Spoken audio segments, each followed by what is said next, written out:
So, this is a seminar that I enjoy doing. I did it yesterday, and I think you guys are going to find it very systematic.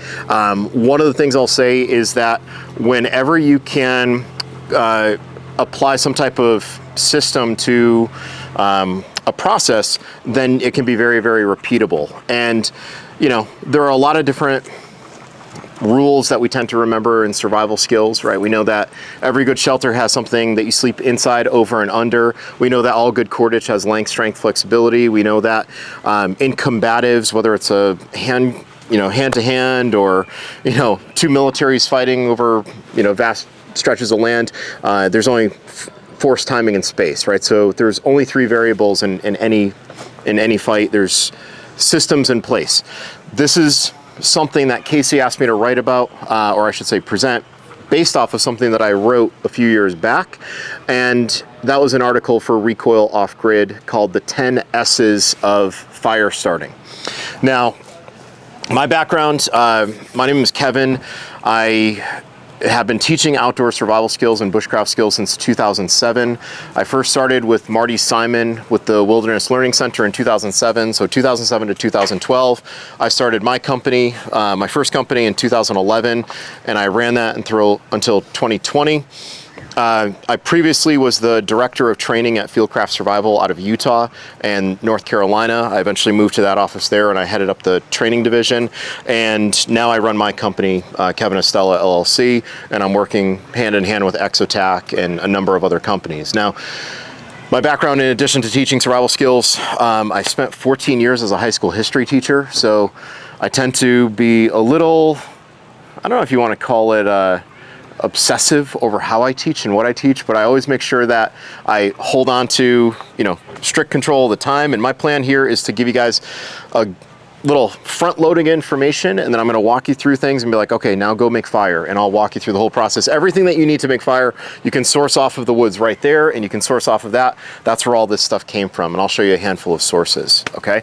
Now, I am going to occasionally look down at my phone, and unlike my freshmen that I used to teach, I'm not texting or I'm not on Snapchat or TikTok or anything like that. I am looking at this PDF, and this PDF is available to you if you can collect emails. I have it in a PDF. We'll send it out to you guys, and like I said, it's a full color PDF with a whole bunch of photos and whatnot that you guys can print it out, you can laminate it, you can say, hey, look, I learned from the guy that wrote it, and it is a pretty practical way of approaching fire starting. So let's start off with the first S of fire starting. First S is sourcing. When you're sourcing wood, okay, when you're sourcing it, you have to find a suitable place to collect it from. I always say when you're sourcing wood, never source it from your immediate area. Okay, so what I mean by that is if you have to make a true survival fire, okay, a bushcraft fire or whatever, and you set up a camp, you don't want to source from your immediate area, because if you ever were to be injured, you wouldn't be able to travel outside of your immediate area in order to collect wood. You'd have to gather whatever you could reach, okay? So it's very, very important that when you're sourcing wood, you source it from outside the immediate perimeter of your camp, if that makes sense. By the way, a couple of rules I have: if you guys don't ask me questions, I'm gonna assume you know it, right? And you don't have to worry about throwing me off in terms of, the way that I'm presenting or anything like that. Feel free to just be like, hey, hold on, Kev, I got a question. You don't even have to raise your hand. We're not in high school. You guys don't have to ask for permission like that. And by the way, if you have to leave at any time, it's totally cool. You can find me later on. You'll see the Exotac display at what time, Rob? 7 p.m. 7 p.m. All right. So sourcing. Do not source wood from your immediate area. Save that for the emergency. Always give yourself a 75 to 100 yard or 100 meter buffer. The next thing that I'll say is you need to select the correct type of wood.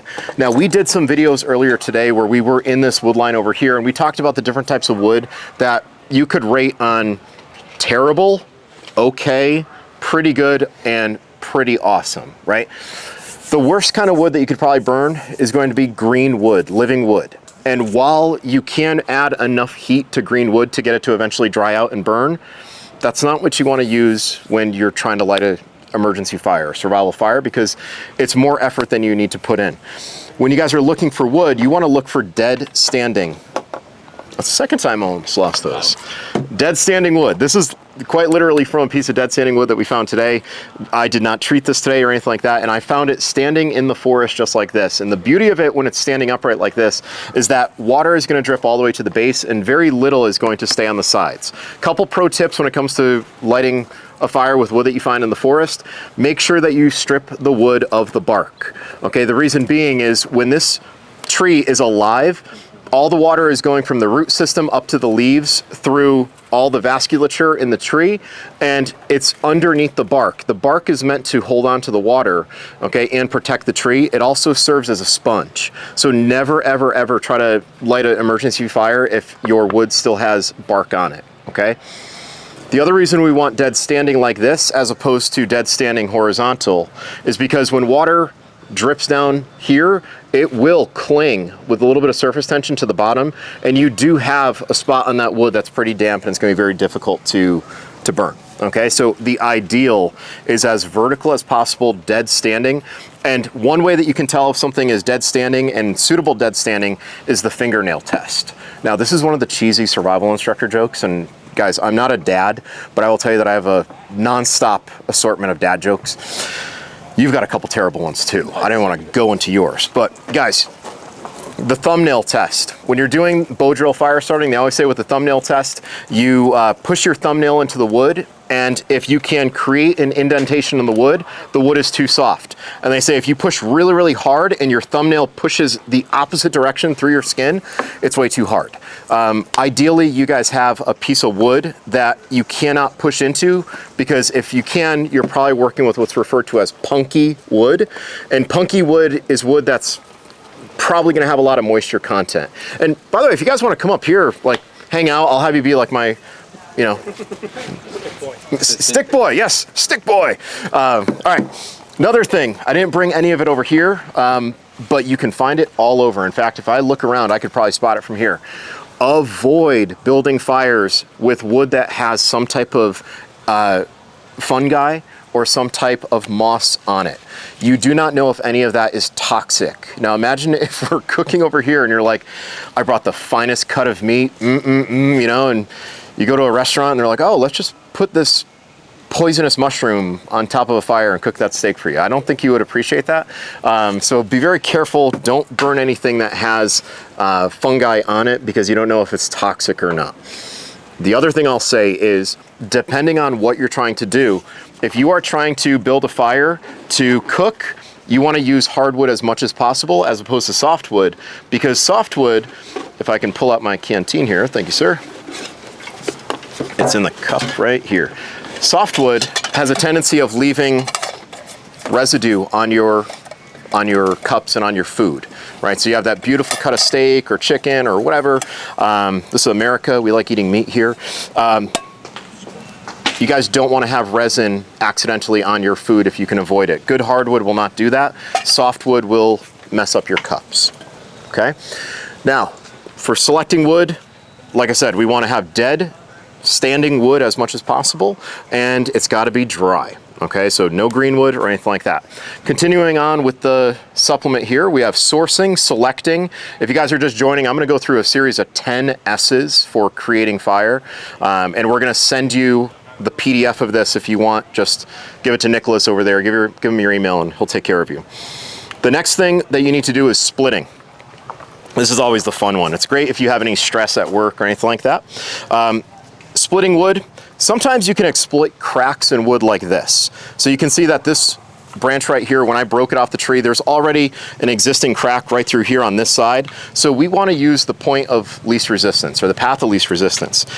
There is no shame in taking your knife like this and using your knife to baton down through wood. If we pass this around, or if I show you around, you can look and you can see that the edge of that blade is actually not in contact with the wood at this point, right? That wood is actually riding on the shoulders of the blade. So we're not doing any damage to the knife, maybe a little bit of marring to the finish of the side. but we can easily split wood just by doing it like this with our knife. Now, a couple of pro tips when you guys are batoning: never, ever, ever, ever let your knife tip come up high like this and hit it. Never, ever, ever, ever, ever let your knife tip come low like that and hit that, because you put a lot of stress through the main axis of the knife, and you can break a very expensive knife with just a moment of indiscretion, right? I don't know what that would be. We could ask the engineer over here all the technical terms of stress and things like that. It's okay, we'll bore everybody. That's right, okay. So now, I can continue down here and I can get this piece of wood right here. And if I wanted another way that I could split this, I'm gonna use this stump right here. I can also tip split. Now, when you split with the tip of the knife, you have to be careful so that you don't accidentally do what's called riding the blade. Okay, now even if your knife has a self-guard on it, you always want to cap the blade like this. It's a totally other class, but when I teach bushcraft and survival skills, I say we have the hammer grip, we have the saber grip, we have the foil grip, we have the reverse grip, we have the extended grip, we have the skinning grip, right? And we have that dagger grip. And that dagger grip, we always put our thumb over the top. By putting your thumb over the top, you prevent riding the blade.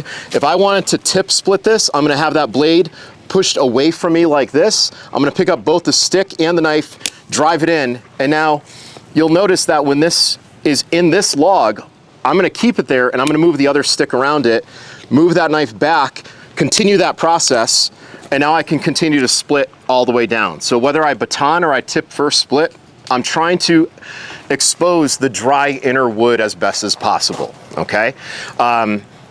If you have a hatchet, the same principle applies. And what I taught the group yesterday was the old Maine Guides Association, which was the regulatory agency for the Maine guides, the state of Maine. They used to have a challenge where they would give the Maine guides a round of wood like that, a full-size felling axe, and one wooden match, and they'd say, make a fire.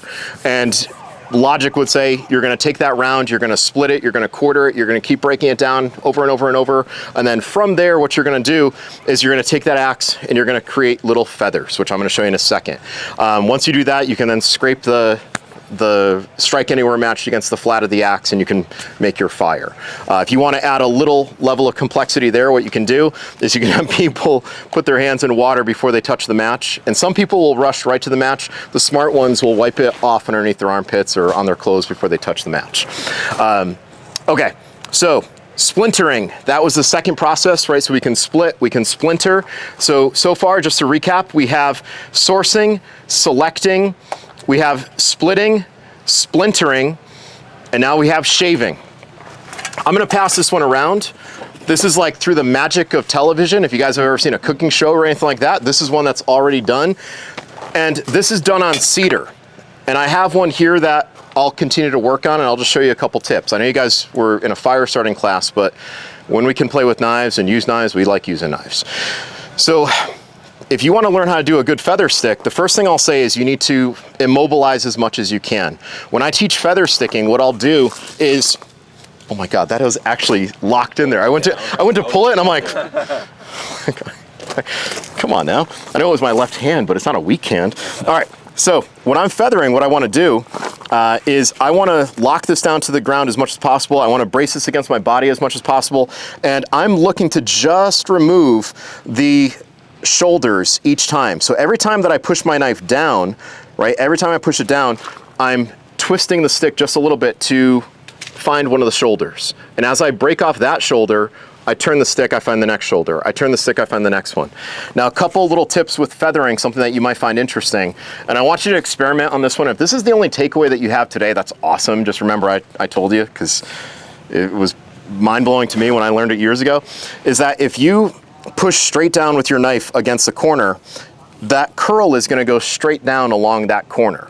But if you tip your knife blade up and you push down, that curl will go toward, you notice how they're going now, toward the tip of the blade? And now if I take my knife, so these were going towards the tip of the blade. If I take my knife and I have the tip down, those curls will now go toward my fingers. So if you're looking to create a feather stick where the curls are seemingly going on the left side, the top and the right, alternate your blade going perfectly perpendicular, tip down, tip up. Does that make sense?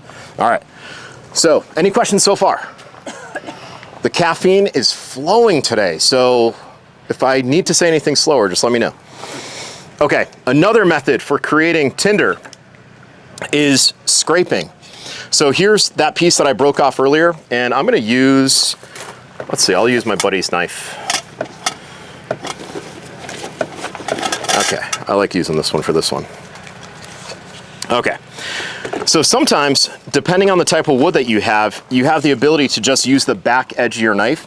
And some woods, like some of the cedar trees, the bark is actually very easy to scrape. So I can take my knife and I can scrape it off, and you can see all of the scrapings that I'm creating right here, okay? Now, if I'm gonna try to collect these with my hat, please don't collect with the bottom of your hat. Take your hat off, collect them in the hollow that you have on the top of your hat, and then dump it into your pit. Number one, it keeps your head from looking like you need to go visit the school nurse. And number two, it also keeps the moisture from your head if you're sweating off of the tinder that you're scraping, if that makes sense, right? So we can either create feather sticks, we can create this dust, depending on the type of tree bark we have. Sometimes that scraping process is all we need in order to have a spark catch onto something that we can then create a fire with. Okay, now, the next S is the setup. There are 4 stages to making a fire: fire prep, fire starting, fire maintenance, and fire extinguishing. Okay, so fire prep is one of the most important, and that includes finding enough wood to burn for whatever intended purpose you have. So if you think about it, how much wood do you really need to burn to boil a canteen cup of water? You probably don't need a quart of wood. But if you are saying, hey, we're hunkering down for the long haul, we're hunkering down for the entire winter, then you probably need to start your firewood collecting yesterday, maybe 5 months ago, okay? And maybe there's only a few seasons of the year. Winter, spring, it's about to be winter. So with that being said, your fire lay is part of that preparation. And there are many different fire lays. And fire lay is just a fancy word for how is the fire going to be shaped. And you probably have seen someone here with a logo, a company brand, where there's a teepee fire, right? And the teepee fire is probably one of the most iconic shapes. And I'm not gonna light all of them here, but I can demonstrate. A teepee fire is going to look just like this. Now, what's really interesting with teepee fires is if this teepee fire is 28 inches off the ground. Good guess. Good guess, thank you for saying good. Right, 28 inches, then this fire will actually burn at least 1.5 times as high as it is here. And I just want you to think of this basic concept. When you light a match, if we hold a match up here and the fuel is below the heat source, it burns nice and slow. When we hold it here, it burns nice and steady. When we turn that match upside down, it burns really fast and really bright. So with a teepee fire, if you think about it, where's the fuel? It's above the heat, and therefore it's gonna burn quickly, it's gonna burn very hot and very, very tall. So if you're looking to create a bright fire, signal fire, if you're looking to warm a body after an emergency immersion or whatever it may be, teepee fire is the way to go. And if you look around at any of the evergreen trees, the branches at the very bottom are referred to as squaw wood. Squaw wood is the wood that you can easily break off. You grab a good handful, a good bundle of it, and as you grab that bouquet of squaw wood and it's all furled up like this, turn it upside down, you have an instant teepee, and it goes up just like that. Okay, now, the teepee fire, the benefit is when it burns down, it collapses in on itself and it generally doesn't exceed the diameter of the base, okay? But teepee fires aren't the only type of fires, okay? You sometimes will hear of a log cabin fire. Let me do this one up here so you can actually see it. And a log cabin fire is going to look like a hashtag, or if you are of my generation, a pound sign, which some of you might not know, but that's okay. Once you, what's that? You know, I've heard a lot, but the first time I heard one of the youngsters say, it's a hashtag fire, I'm like, my gosh, wow, wow. I knew then that was like when I needed to embrace like my Clint Eastwood get off my lawn, you know, type of thing, right? So this right here, the log cabin fire, these are very good steady fires. They're good for if you were to complete the top of this log cabin, and imagine it multiple layers up. Good steady fire for cooking over, good even heat. You'll see variations of this where people create what's called a top-down fire or a top burn fire, where it's going to slowly burn down. And one of the ideas there is that you're creating a base. Okay, so imagine building this on top of snow. You could build it and eventually you'll burn down, but the fire will burn down, it will never burn out, okay? Now, this type of fire is fantastic because all these corners create airspace. One of the rules of 3 is heat, air, and fuel. Any fire that's not burning is because it's missing one of those 3 elements, okay? So the corners are providing spaces for air to get in. This is clearly the fuel, and then the heat is gonna be whatever is inside of the log cabin. Now, Peter Kummerfelt, he runs a company called Outdoor Safe. He's a former SEER instructor. He teaches just one corner of a log cabin fire like this. Okay, and it's sometimes referred to as a platform and brace fire. So he'll have a platform like a log on the bottom, and he'll build one corner. And the reason why he does just one corner is he says it's very easy to feed without it tipping over, logs rolling over, anything like that. But then he also said if the wind is blowing this way, so toward Rob over here, I put my tinder right in here, and when this lights, the wind is actually pushing the heat into the corner of the log cabin. So you don't waste anything, and it provides a very easy way to funnel the wind. So if the wind hits here, it gets pushed into the... It makes a lot of sense, and I really don't like arguing against logic when it's so strong. So I use this one personally, like 9 times out of 10, I will just make a single corner, very easy to feed, very easy to maintain, and when I need to make the fire bigger, I can take the 2 sides and just push them in, and now I have all this extra wood right in the center, right? Simple, simple, simple fire. There are other variations of fires that you're going to see. There's one called the long fire. The long fire is the length of your body. Usually it's shown in survival manuals with 3 logs, but it can be 5, it can be any number, and you're burning the entire length of the log, and typically overnight. I've slept in the Mexico desert during a History Channel show where we built a long fire, and we had our tarp that we had to sleep on top of or under here, and we had another long fire on that side, and you've got 2 fires that are keeping you warm like a blanket. It's pretty effective. The last one that you occasionally will see is what's referred to as like a star fire. So imagine you have all these different spokes, and imagine you have people sleeping here, here, here, here, here. And throughout the night, as the fire dies down, anyone can reach out to their left or to their right, and they can push that fire in a little bit more, okay? So that's partly the setup.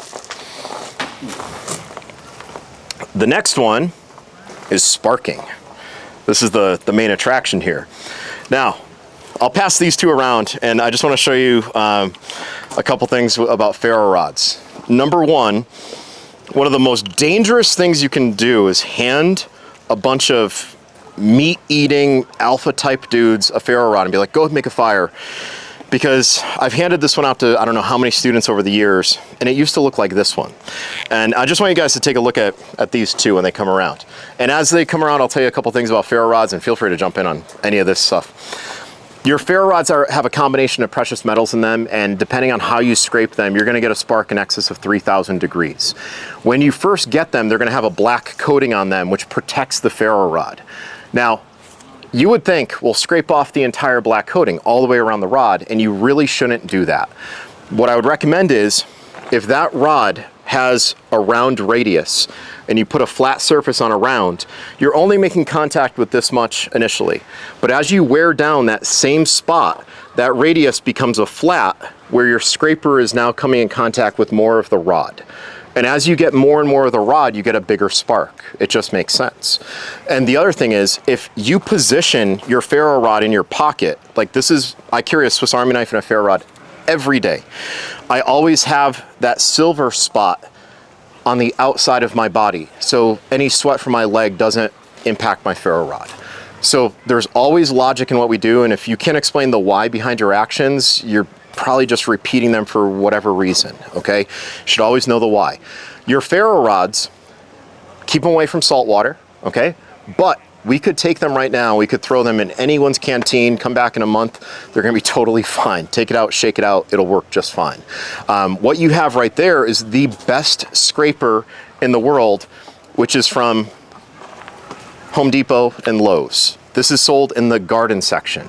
Now, there are a lot of different scrapers you can use. The back of a Swiss Army knife, I'll show you one little trick using leaves to protect your finger.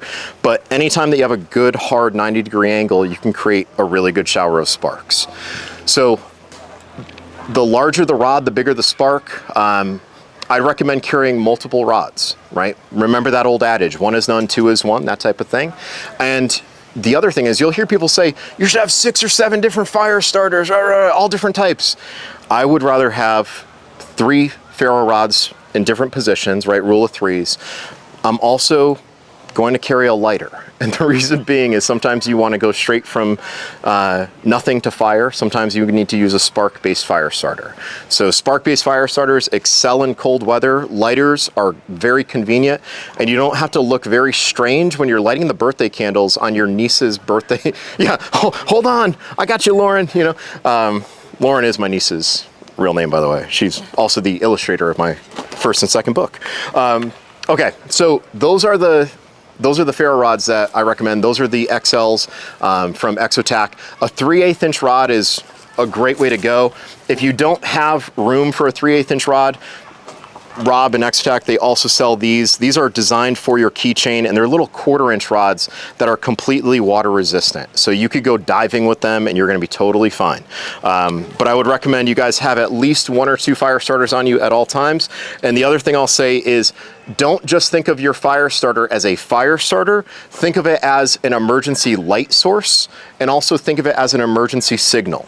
Okay, because we can use it where we scrape it off to the side. I'll use this one from my childhood. This ferro rod is like 30 years old. I remember those. Yeah. This is like, I think I bought this around the time that Time Cop came out with Van Damme. Great movie. The muscles from Brussels. All right, so if I look over here and I scrape my ferro rod this way, I get a real quick blink image of what's down over here. So imagine you lose your high-end flashlight and you're like, where's my flashlight? You can still use your ferro rod to navigate, but if you stare at the spark in the dark, you will lose your night vision. You've done this before? Yeah, I think you've seen them before, right? Yeah, and by the way, that's our resident medic over there, Doc the Donut Man. All right. Question real quick. Is it worth, on the ferro rods, is it worth like trying to rotate it so we're not hitting the same spot? No, same spot. You want that valley? Okay, no. That valley, Or you want the flat side? I want it ideally completely flat. This valley is from giving it to my friends who can be knuckleheads at times. And they're like, look at the sparks I can make. And they're losing the amount of force the further down they go. The best way that you can use a ferro rod is pinning that ferro rod straight down, get your knuckles clear of whatever the surface is, and run that thing straight down the entire length of the ferro rod so you don't get this concave shape. When you get that concave shape, you are eventually going to break through the rod. Don't throw away the rod. The British have a tendency of only using the final third of the rod. So when they're lighting fires, if it's with a Vaseline cotton ball, all they need is that tiny spark. When I'm lighting this fire with natural tinder, okay, I'm going to use the entire length of that ferro rod because I need as many sparks as possible. Oh, I thought I had that on the first shot. Come on. That should be it. This is what happens with demos. You know, you're absolutely right. But it brings up a good point because we even did this on the video today. So the first few shots you guys saw that didn't go. There's another technique. If I slowly scrape this ferro rod and I'm slowly scraping it and I'm treating it like I can't let it spark, I'm slowly building up that metal at the base of my tinder right here. Now, when I want it to spark, look at the fire. Are you shaving off some of the metal onto the feather stick? That was the whole point. That's what's catching it. Man, it's like I planned that or something, you know? All right, so yeah, you want to shave it off, but just go very, very gentle with it because when you spark a ferro rod, you can go light and get these superficial sparks. If you really bear down, like you can almost see me white knuckle this. When I really bear down, the sparks last much longer. 3 different techniques. I can take the ferro rod, go straight down. I can brace my knuckles and I can pull the ferro rod back. We call it the lawnmower start. The other way that you can do it, which is really popular, is you put your scraper down, hold your ferro rod like this, and you run the ferro rod across the top of the scraper, and you'll notice that it always drops the sparks just on the opposite side of the scraper. okay? Not in danger of burning your finger when you're on it like that on top of you? No. 3,000 degrees. Oh yeah, and trust me, I burned my fingers in other ridiculous ways, but never like that. Okay. I've never burned my fingers, yeah. So now the last couple, just because I want to respect your time, the last couple of the S's, and just to catch us up to speed one more time, the S's one more time. Come on, get back here. The S's one more time. We have sourcing, selecting. We have splitting, splintering, shaving, scraping. There's 6. Setup is 7. Sparking is 8. The last 2. Sustaining your fire. So now, depending on how that fire lay is set up, we can sustain our fire just by adding more wood to it. When it comes to your fire, like let's say that you have to spend the night and you don't want to burn firewood all night. Does anyone know what banking a fire is? Burying it in the ashes? Good man. So we know that there are a lot of 3s, right? Heat, air, and fuel. If you take a fire and you take ashes and you put it over your firewood, in the morning, that wood is still going to be smoldering. And you can expose it, and many times you can blow it into flame just like that, just by taking the ashes off of it. So sustaining your fire isn't just adding fuel, it's also preserving your fuel, and you're spot on. The last of the S's is stopping your fire, and the rule with stopping your fire is no smoke, nothing hot. Okay, so we want to drown our fire. We never want to just simply bury. And whenever you do pour water onto your fire, stir the ashes, because the water can drain off to one side and wind can pick up, knock something over, and there could still be fire on the bottom that is effectively water resistant. Now, a couple things I'll show you real quick. Do you have one of the practice ferro rods? Thank you, sir. The cool thing with the Exotac fire rods is that there is a piece of tinder in every handle. I recommend, if you are truly of the mindset where you want to ready yourself and be prepared, you carry pre-made tinder. Pre-made tinder is relatively inexpensive. Whether you go with these are awesome. These are tinder quick and they don't have any of that greasy feel, which is why I like them. But if you're in a pinch and you need to make a fire starter, you can use paraffin wax in a cotton ball. You can use Vaseline in a cotton ball. You can do the combination of paraffin wax and lighter fluid and a cotton ball. And you make some really spicy fire starters. You ever do those, Doc? Yeah. So just be careful when you do them. Always make sure that you're melting that paraffin wax outdoors. Now, when it comes to using these, the beauty of these is that if I need fire, I have fire like right now, and they take the smallest spark. So again, I'm gonna use just the final third of that rod. Oh, hold on. Final third. And you saw it just goes up right away. So imagine it's the winter time. Imagine you're in a scenario where you have limited dexterity. Okay, limited dexterity, and you need to get a fire going. You may not even be able to lobster claw a knife, but if you have a good piece of tinder already ready to go, well, now you can slowly start warming up your hands. You can slowly start warming up, the firewood around you, and next thing you know, you have a larger fire. You can coax it into something that can actually warm up your hands, and now you can do some work. Big advocate for carrying candles as well, because once you get a fire going, the easiest way to keep a small fire going for a long time is one tiny little candle, which We sell. correct. With that being said, I want you guys to really go hands-on. It's all about the experience. Education's really important. Equipping you guys is incredibly important. Empowering you with skills is very important. But there is one thing reading or watching someone else doing it, and there's another thing you doing it, and I'm here to coach you guys as long as you want. There's an entire bundle of wood right over there. I don't need to go anywhere. I'm here. Now, Rob happens to have a handful of ferro rods, and if you've never used one of Rob's fire rods, they're awesome, and you are more than welcome to try them out. So the 10 S's, again, it's a system. It's a fun way. It was my kind of funny way of like, can I come up with 10 S's for fire starting? And I did. I didn't want to do the 10 E's. I thought that would be too much of a marketing thing. Like my last name is Estela and 10 E's, but Estela 10 S's. I was like, I can do that. So I want you guys to have fun. I want you guys to experience this. The whole goal of fire starting and carrying all this gear is so when you go into the great outdoors, you don't panic, you don't freak out. Guys, I am not a fear-based instructor. If anything, I want to empower you. I want you guys to feel good, feel like you can get it done. You can go home and you can brag to your friends that you did something awesome. Any random questions, any comments before you guys make a whole bunch of fires? Yes, sir. What was that fire leg by that Syrian instructor? What was that called? A brace and what? Platform and brace.